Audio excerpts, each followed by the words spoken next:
Evangelización Activa, en su afán de acercar la buena nueva del Evangelio a todas las personas, presenta su colección de temas, desde la Palabra de Dios. Las primeras comunidades en diferentes textos de los Santos Padres refieren esta expresión, vean cómo se aman. Era una situación particularmente notoria dentro de las comunidades cristianas, que era evidente para los no cristianos.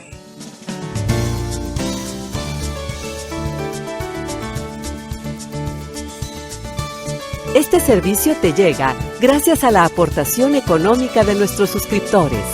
Ayúdanos tú también a mantener este servicio activo. Participa con tu donativo y sigue escuchando estas enseñanzas.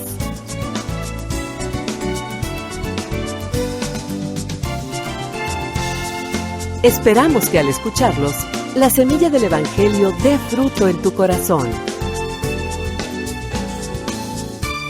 Con ustedes, el Padre Ernesto María Caro.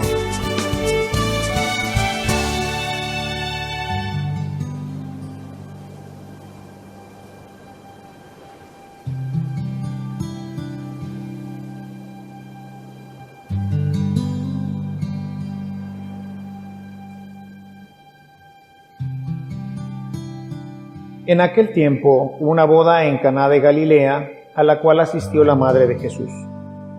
Este y sus discípulos también fueron invitados.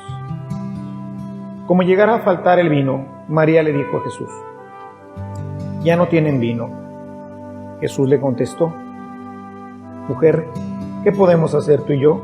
Todavía no llega mi hora». Pero ella dijo a los que servían, «Hagan lo que Él les diga». Había ahí 6 tinajas de piedra de unos 100 litros cada una, que servían para las purificaciones de los judíos. Jesús dijo a los que servían, «Llenen de agua esas tinajas», y las llenaron hasta el borde. Entonces les dijo, «Saquen ahora un poco y llévenselo al mayordomo». Así lo hicieron. Y en cuanto el mayordomo probó el agua convertida en vino, sin saber su procedencia, porque solo los sirvientes la sabían, llamó al novio y le dijo, «Todo el mundo sirve primero el vino mejor, y cuando los invitados ya han bebido bastante, se sirve el corriente. Tú, en cambio, has guardado el vino mejor hasta ahora». Esto que Jesús hizo en Caná de Galilea fue la primera de sus señales milagrosas, y así mostró su gloria, y sus discípulos creyeron en él.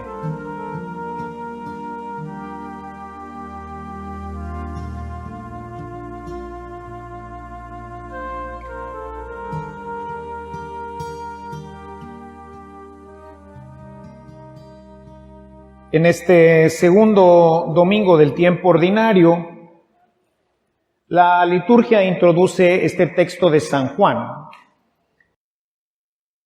Tiene varios propósitos el iniciar con este texto, y uno de ellos pues es mostrar ya el poder de Jesucristo en la primera señal milagrosa que hace según el Evangelio de San Juan. Tiene muchísimos elementos este pasaje en particular, está muy estudiado, porque tiene elementos cristológicos, mariológicos, eclesiológicos. Es un pasaje sumamente denso. Y hoy quisiera aprovechar este pasaje que nos presenta la liturgia para tocar 3 puntos importantes que espero que puedan ser de mucho provecho, unos para su vida espiritual y otro para su conocimiento espiritual, teológico, bíblico, ¿sí? La primera parte que quisiera tratar con ustedes es el texto en sí mismo y lo que pudiéramos sacar para nuestra vida espiritual. En el texto que hoy escuchamos, nos refiere cómo María ha sido invitada a la boda. La que ha sido invitada a la boda es María. Y dice Adriana von Speyer que María, con ese olfato femenino que tienen las mujeres, pues ven cosas que nosotros los hombres no vemos, ¿no? Se están más pendientes de asuntos que a nosotros se nos pasan desapercibidos, ¿no?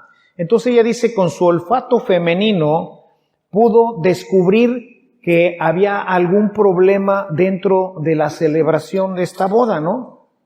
Movimiento, ¿no? La gente moviéndose. Ya ven, cuando algo no anda bien, como que las mujeres son más perspicaces en eso. Yo los veo aquí desde arriba, ¿no? O sea, las veo.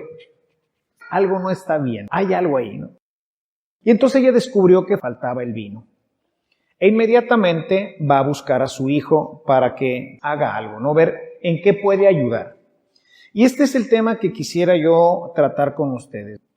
Cómo uno de los elementos fundamentales en nuestra evangelización tiene que ser la caridad. Si nosotros leemos el final del texto que hoy hemos visto, del versículo 11, dice: esta fue la primera señal milagrosa que hizo Jesús y a través de ella sus discípulos creyeron. Ciertamente la señal milagrosa pues es lo que detona la fe de los apóstoles. Pero fíjense que ese milagro ocurre por un acto de caridad. O sea, María, viendo la necesidad de esta gente, se ofrece a buscarles ayuda. Y bueno, va con Jesús, finalmente se hará el milagro. O sea, ciertamente lo que detona es el milagro. Pero es el servicio. Qué importante y qué relación tan estrecha tiene el servicio con el tema de la evangelización. Dice Jesús en el Evangelio de San Juan, en el capítulo 13, en el verso 35, dice que sus discípulos serían reconocidos por la forma como se trataran, como se amaran, ¿no? Las primeras comunidades en diferentes textos de los santos padres refieren esta expresión: vean cómo se aman. Era una situación particularmente notoria dentro de las comunidades cristianas, que era evidente para los no cristianos. Y por eso ha quedado acuñado como dentro de las frases que la primera comunidad dejó para nosotros. Vean cómo se aman. Entonces, el servicio tiene que ver propiamente con el amor. Es uno de los elementos fundamentales en el tema de la evangelización. No la hace completa, pero es, digamos, lo que prepara la evangelización. Voy a poner el tema más a nivel acá de cancha de nuestras familias. Díganme si esto no es verdad. O sea, cuando ven a una familia que se quieren, que se aman, que tienen una hermosa relación, el esposo con la esposa, los padres con los hijos con los padres, esto, voy a decirlo de esta forma, suscita envidia, ¿no? O sea, decimos: chihuahua, ojalá y mi familia fuera como esta, ¿no es cierto? ¿Por qué? Pues porque a todos nos gusta esto, ¿no? Nos gusta llevar una hermosa relación en la familia, que todos los hermanos se traten bien, se quieran, los padres con los hijos, etc. Y entonces la gente que nos ve, pues anhelaría, ¿verdad? Pues lo pongo así como que envidia, pero anhelaría tener una relación así hermosa en su propia familia. Esto prepara la evangelización.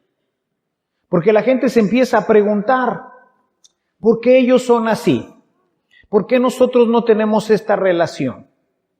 Ciertamente que no podemos atribuirlo todo al tema de la evangelización. Hay otros factores que también son empujados por la evangelización, pero hay otros factores que también empujan a que la relación se dé de esta forma. Hemos hablado de ello en otras ocasiones. Pero esto es un factor bien importante, porque la gente, al cuestionarse por qué la gente es así, pues podemos entonces abrazar y decir: es porque ellos viven una relación profunda con el Señor, es porque son una familia cristiana. Pero si nos ven como perros y gatos, si no llevamos una buena relación, primero no vamos a llamarle la atención a nadie, ¿no es cierto? ¿Por qué? Porque eso es lo común. Más hoy, ¿verdad? Familias dispersas, violencia intrafamiliar, falta de respeto de los padres con los hijos, poca relación fraterna entre los hermanos, digamos, es más o menos el común. No llama la atención. Lo que es igual no llama la atención, ¿no es cierto? Pero cuando tú tienes a alguien que es diferente, dices: ay, Carlitos, esta persona es diferente. Y la empezamos a observar. Cuando trabajaba en John Deere, había un comedor para todos los que llevábamos el lonche. Y había otro comedor si querías comprar, ¿no? Y yo generalmente pues llevaba mi lonche ahí.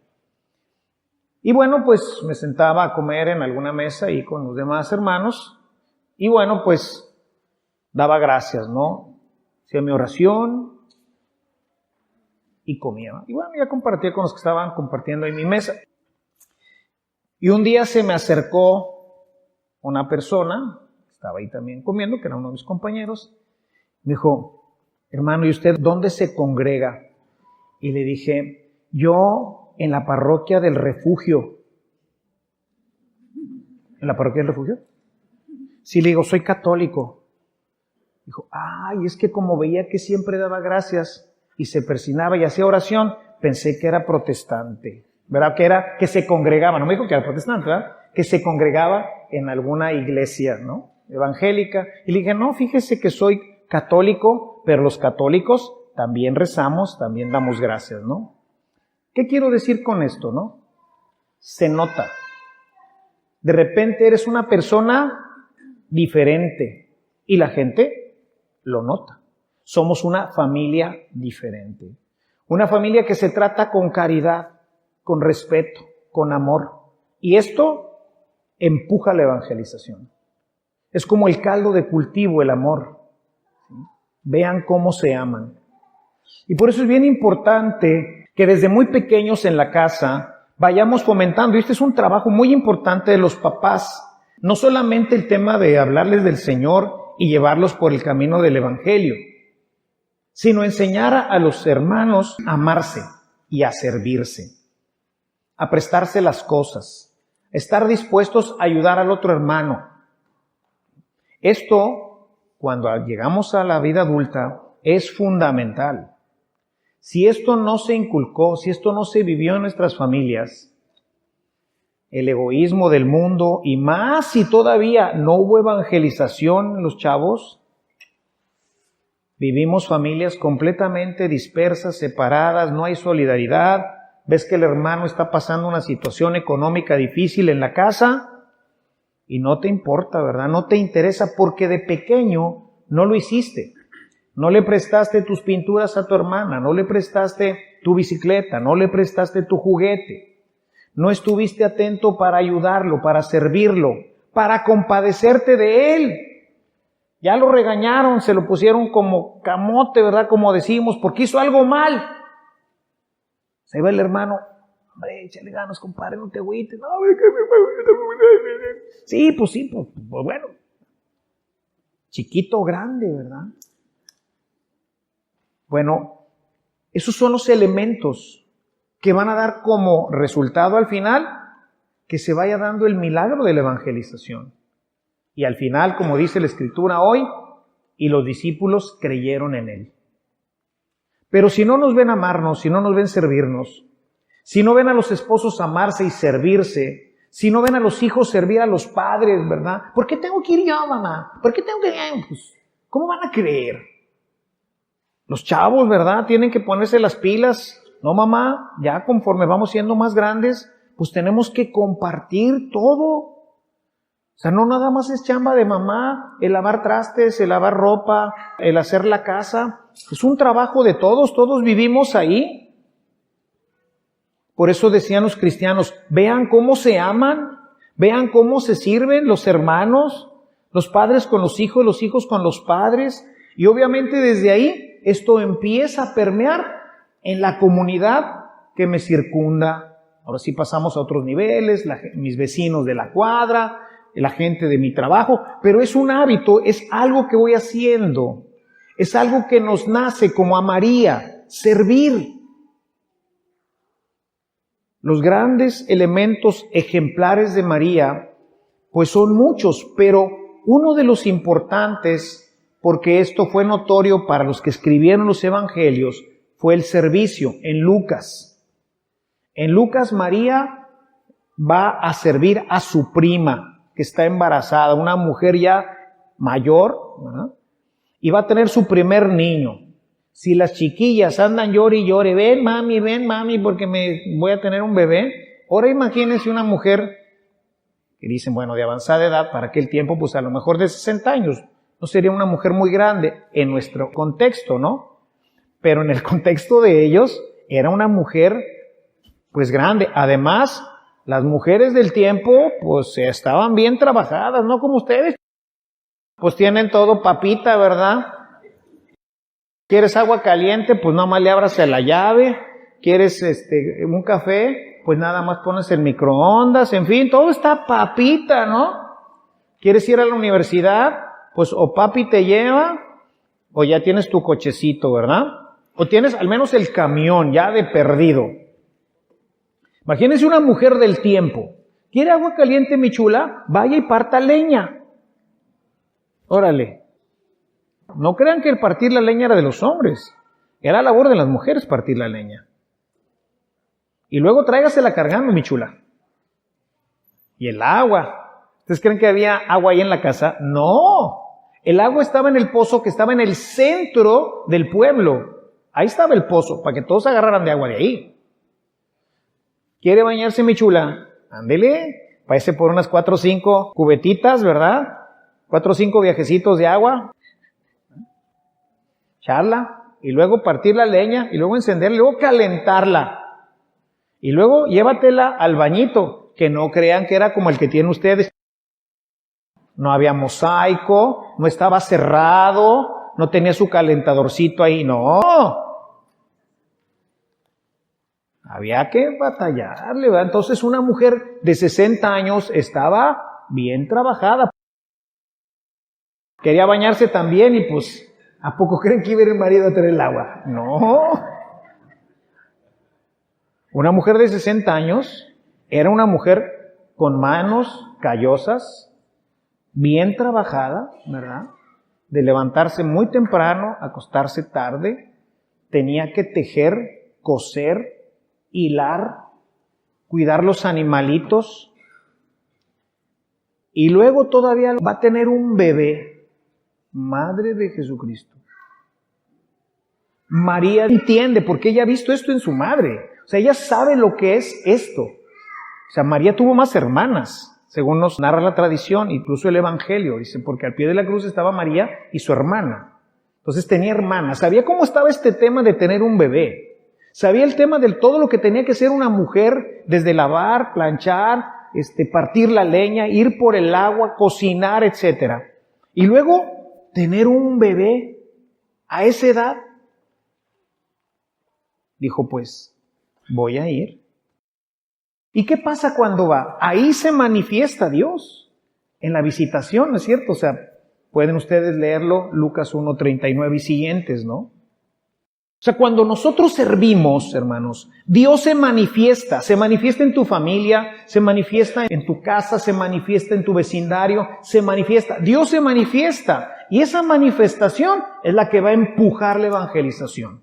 Llegará el momento, pero primero hay que empezar por la caridad. Si no empezamos por la caridad, ya nadie nos cree. No tenemos sustento, porque si la vida no es empujada a la caridad, entonces ¿para qué me convierto? Si la conversión no significa que voy a tener una mejor familia, entonces ¿para qué me convierto? La conversión implica que voy a tener una hermosa familia. Que no es sencillo, o sea, no es, ya me convertí, ¿verdad? Ya acepté a Jesús como Señor de mi vida y ahora sí las cosas van a cambiar. No, ahora tengo que empezar a hacer que toda mi vida camine por el camino de la Escritura, que ese es otro boleto. Pero partimos de este inicio. Quiero ser cristiano y quiero que Dios se manifieste con poder en mi vida. Empieza por el servicio. Y eso es algo que en las familias tenemos que empezar a recuperar. Estaba antes. Los papás se enojaban con nosotros. Préstale tu bicicleta. No, tío, préstale la bicicleta. Hoy las nuevas generaciones tienden a pensar que así ha sido siempre la vida. No es cierto. La gente que tenía muchas posibilidades, o tenía posibilidades, por ejemplo, para tener varias televisiones, eran escasísimas. Estoy casi seguro que los que tengan más de 60 años, ¿verdad?, no tuvieron, si es que tuvieron, más que una tele en su casa. De todos los que estamos aquí, ¿eh? O sea, lo que era la clase media, una tele, costaban, imagínense comprar ahorita, que como quiera se puede.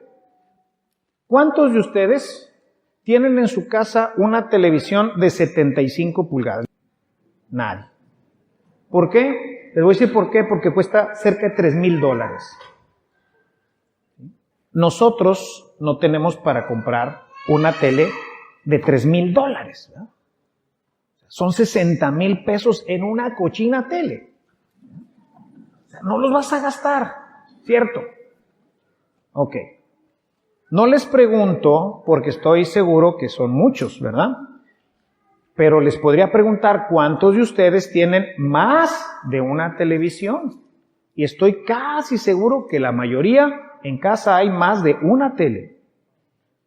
¿Por qué? Porque una tele normal, aún de pantalla, pues aquí en la Sorianita, ¿verdad? Pues te cuesta 2,000 pesos, 2,500 pesos, 3,000 pesos, ¿verdad? Los podemos pagar. Esta quincena compramos una y en 2, 3 quincenas compramos otra y tenemos a veces una tele por cuarto, ¿verdad? Que es malísimo. Yo les recomiendo tener una sola tele, ¿no? Pero bueno, regresando al compartir una tele. Es que yo quiero ver Netflix. No, es que yo quiero ver esto. Es que yo quiero ver lo otro. Es que yo quiero... cálmense, nomás hay una tele. Pues ahorita vemos lo que quiere ver fulanito y luego lo que quiere ver sutanito y luego cuando llegue tu papá, se amolaron todos, ¿verdad? Porque vamos a ver lo que quiere ver tu papá, etcétera, ¿verdad? Así funcionaba esto. Y no había 2, 3 bicicletas y no había... ¿ah? Entonces nos acostumbrábamos a compartir. Y no eran 2. Las familias chiquitas eran 4 o 5. Y de ahí para arriba. Entonces había una tele para 5, una bicicleta o un triciclo para 5. Y luego, pues, ¿qué? ¿Heredabas lo de tu hermano? Ahí mamá iba guardando, los closets estaban ahí llenos de... por si llega otro, ¿verdad? Entonces ahí estaban los de los más chiquitos por si llega otro. Nos acostumbrábamos a compartir. Entonces el evangelio entraba bien fácil, porque ¿de qué se trata el evangelio? Pues de compartir. Ya sé qué es esto que hago. No era una diferencia entre lo que dice la palabra y lo que vivo en mi casa. Era bien fácil que entrara. Ahorita, Carlitos. Una cosa es el evangelio, está muy bonito lo que dice el evangelio, ¿eh? Pero yo mi tele, ¿verdad? Mi tele, mi bicicleta, mi esto, mi lo otro, mi carro. Entonces la primera instrucción que yo quisiera dejarles, hermanos, es bien importante si queremos que el evangelio camine, que empecemos en nuestras casas a trabajar el tema de compartir, el tema de la caridad, de ayudar a papá, a mamá. Si ya trabajas, pues bríncale, ayuda a tus padres. Aunque tengan muy buena posición económica, ayuda a tus padres económicamente para que te acostumbres. Acostúmbrense, muchachos, jóvenes, hermanos, a ayudar a sus padres. Un día también van a ser viejos, ya no van a poder trabajar. Y si no te acostumbraste de pequeño a ayudarles, a asistirlos, a procurarlos, de grande va a ser más difícil. Acuérdense esto que nos dijo una vez el obispo de Linares, Monseñor Calderón. Dijo, tus vicios y tus problemas se harán más grandes en la medida en que seas mayor. Contrólalos ahorita y corrígelos ahorita, cuando eres joven. De grande se van a hacer más grandes. Si eres egoísta, vas a ser más egoísta. Si eres peleonero, vas a ser más peleonero. Entonces, chavos, por favor, pongan atención. Imitemos a María. Servir lleva a la manifestación de Dios en nuestras vidas. Segunda idea que quiero dejarles en este día. El texto hoy nos dice que quien estaba invitada era María. Y Jesús llegó de colación con toda su banda. ¿Verdad? Vamos a leer este textito de Juan el capítulo 2. Dice, 3 días después hubo una boda en Caná de Galilea. La madre de Jesús estaba invitada. También lo estaba Jesús y sus discípulos. Oye, no puedo llevar a mi hijo. Bueno, pues tráetelo. Yo creo que por eso faltó el vino, ¿eh? Oye, dijiste que iba a venir tu hijo y te trajiste toda la palomilla. Entonces, ¿qué concluimos de este textito? Bien fácil. Invita a María a todos lados. Hazla parte de tu familia. ¿Vas a tener una fiesta? Que esté ahí. ¿Te vas a casar? Invítala. ¿Vas a tener un hijo? Hazla tu comadre. No, hombre, ya lo hiciste. Tengo un amigo que a la Virgen María le dice comadre, porque es la madrina de todos sus hijos. Le digo, qué abusivo. O sea, imagínate tener una comadre de ese tamaño, ¿no? Aquí la invitaron y le resolvió el problema. Yo concluyo de este texto, y es algo que yo he vivido de una manera maravillosa, es que cuando tú tienes una relación seria con la Virgen, o sea, cuando no nomás es un cuadrito ni nada, es una persona con la que tú has establecido una verdadera relación, ella siempre está presente contigo. O sea, tú la invitas, forma parte de tu vida. Y donde está la Virgen María, hermanos, no va a faltar el vino. Cualquier situación difícil, yo entiendo, falta vino, cualquier situación de dificultad de tu vida se va a resolver. He pasado por situaciones en mi vida bien difíciles, de muchas índoles. Y María ha encontrado la forma de que Dios me ayude y salir adelante, como los chavos de la boda. Es verdaderamente, voy a decirlo así, ¿verdad? Es un suicidio espiritual no contar con María en nuestras vidas. Porque ella, además de lo que ahorita diremos de la maternidad divina, ella donde es invitada, anda viendo qué se descompone en tu vida. Y antes, mucho antes de que las cosas se te descompongan, ella ya está funcionando. Ya le fue a decir a Jesús, este vato ya se metió en problemas, ayúdalo. Todavía ni siquiera se da cuenta que está metido hasta el hoyo. Ayúdalo. Construyan una relación con la Virgen María. Se los decía el día primero. Construyan una relación con ella. Tengan en su casa una bonita imagen. Enamórense de ella. Récenle. Acostúmbrense a rezar. Si no pueden todo el rosario todos los días, un misterio. 3 Aves Marías en la noche, que es lo que nos dice la tradición. Un credo, un Señor ten piedad, y las 3 Aves Marías. Si te vas a acostar, ten ahí junto a tu buró una imagencita de nuestra Madre Santísima. Pasas por una imagen, hola María, es una persona, o sea, es una representación, pero es una persona, como cuando ves a tu mamá en una foto y dices, ay mamacita, ¿cómo te quiero? Como los novios ven a la novia y dicen, ay mi vida tan chula, tan hermosa, ¿verdad? Es una foto, pero no es una foto, es ella, es esa persona. Pasas por una, ay María, ¿cómo te quiero? Le tiras un beso, ¿verdad? Le dices algo bonito. Hermanos, es una inversión que no tienen ustedes imagen de qué es esto.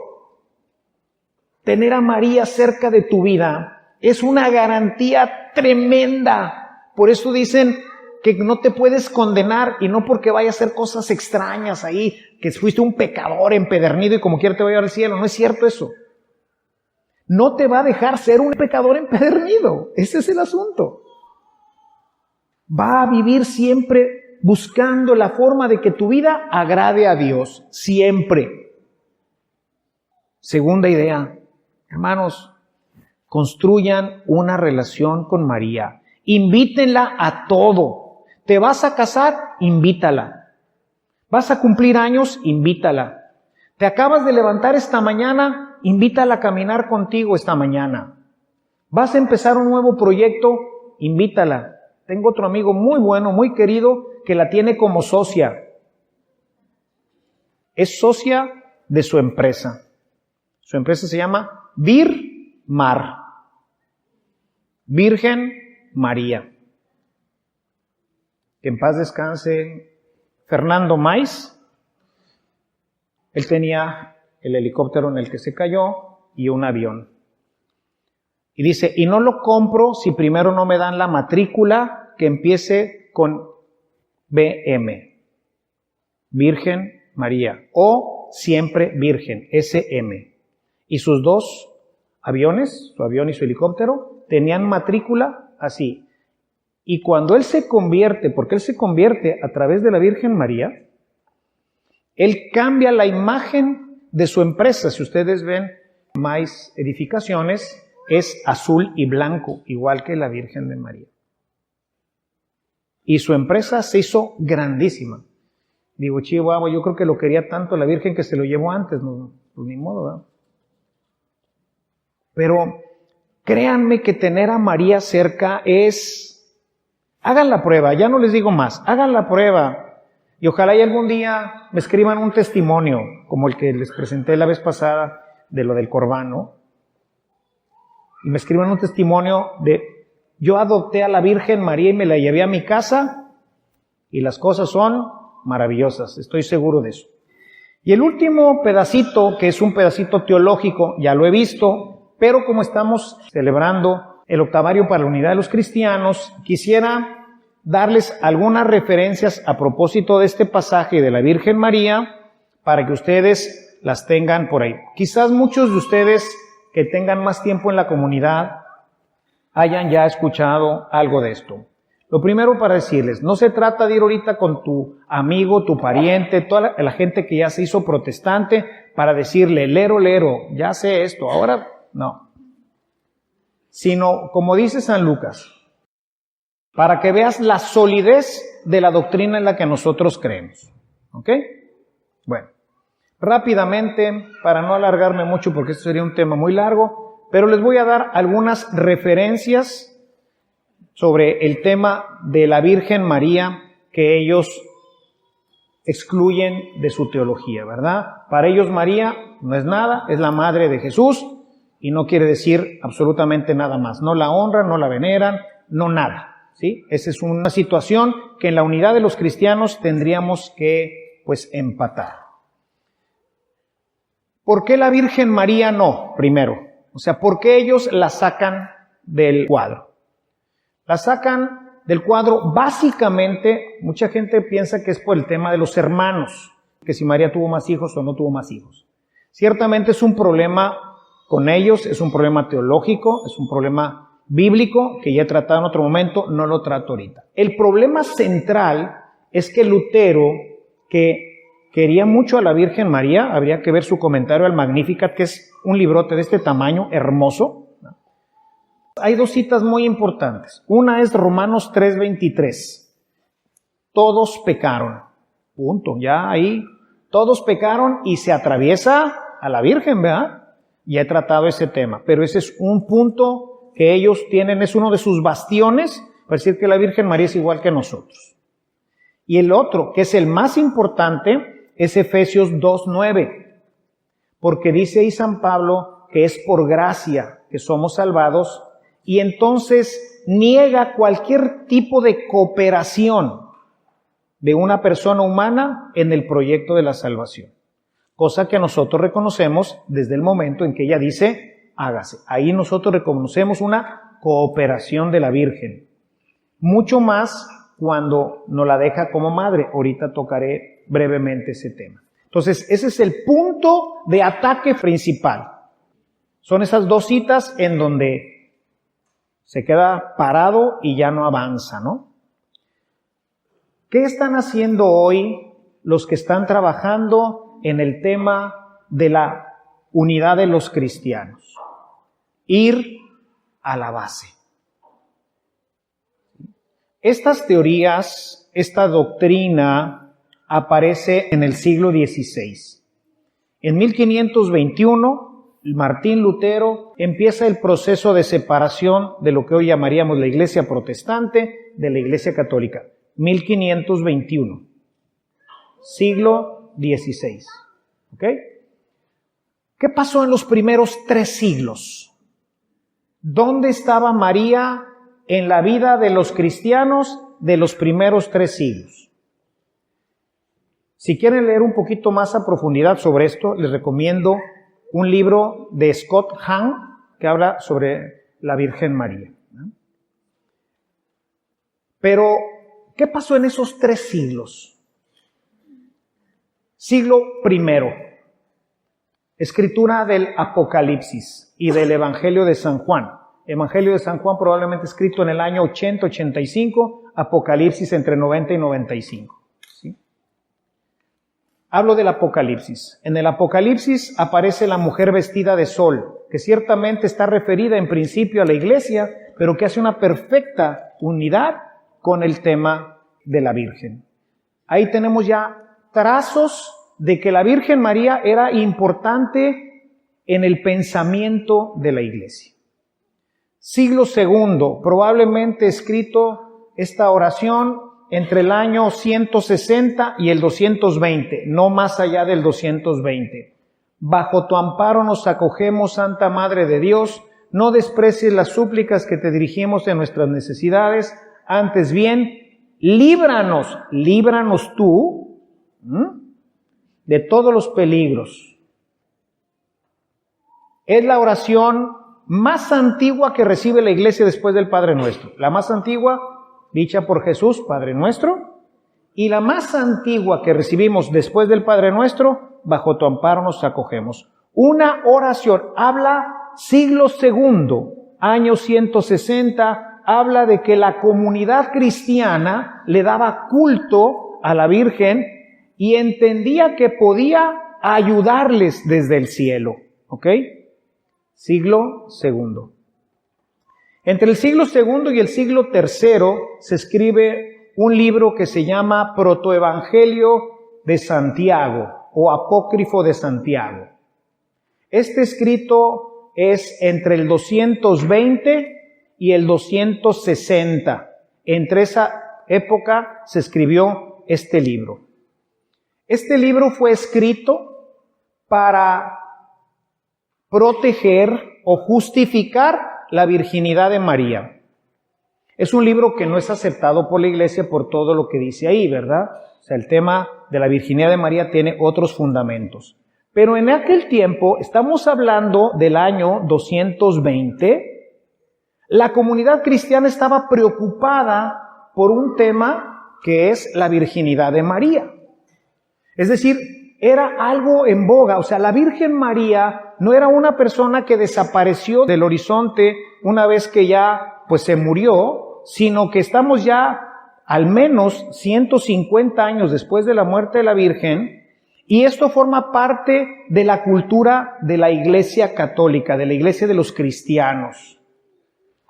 Un libro tan importante que se extendió por todo el imperio. De este librito tenemos muchísimas copias porque se extendió, era un tema entonces importante para los cristianos, porque acuérdense que no era de editorial Purrúa, ¿verdad? Cada libro se escribía a mano, uno por uno. Entonces imagínense para que un libro, esto se está escribiendo en Antioquía,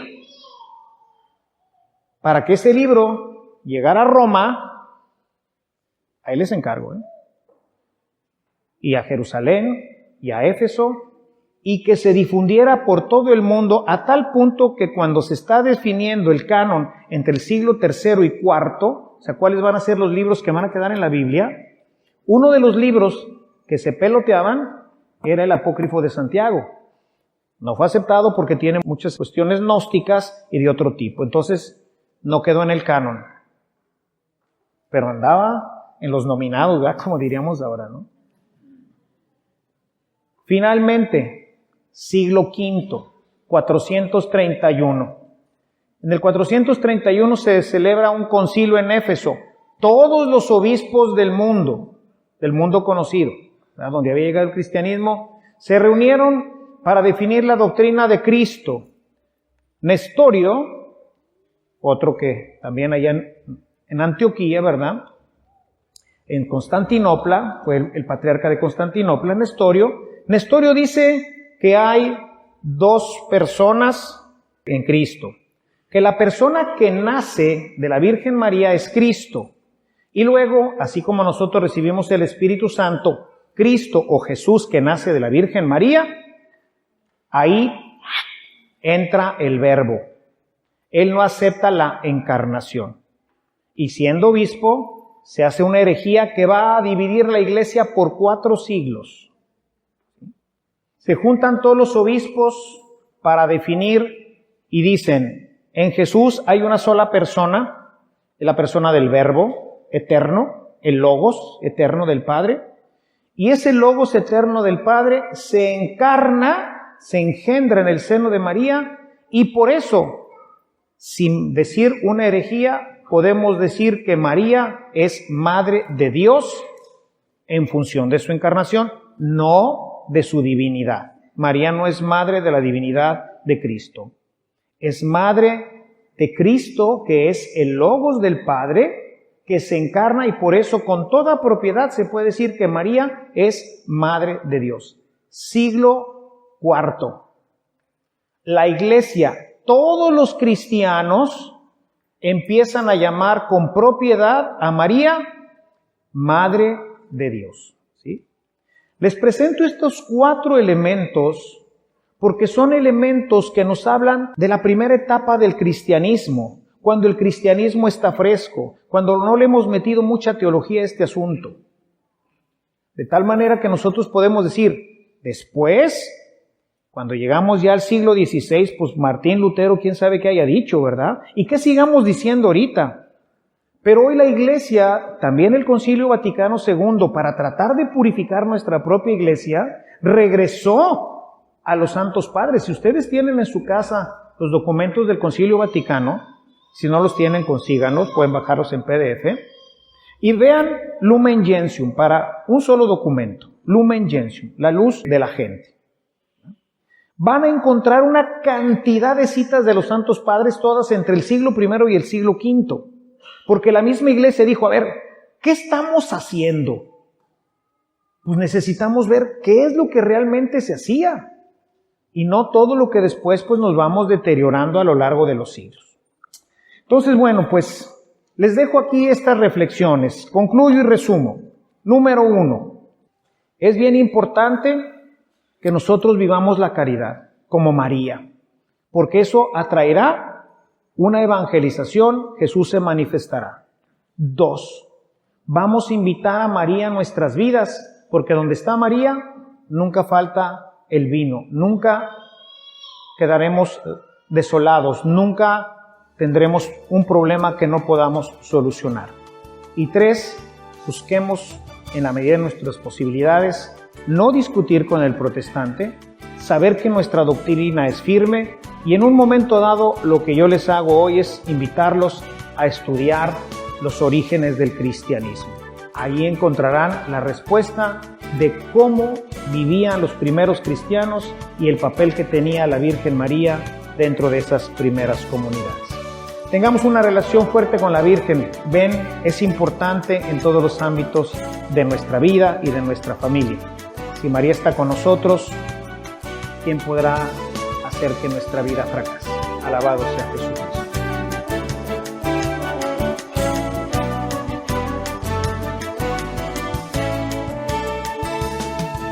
Si esta reflexión ha sido de utilidad para su vida espiritual, le invitamos a visitar nuestra página en internet www.evangelizacion.org.mx, en donde encontrará otros temas que seguramente continuarán produciendo fruto en usted.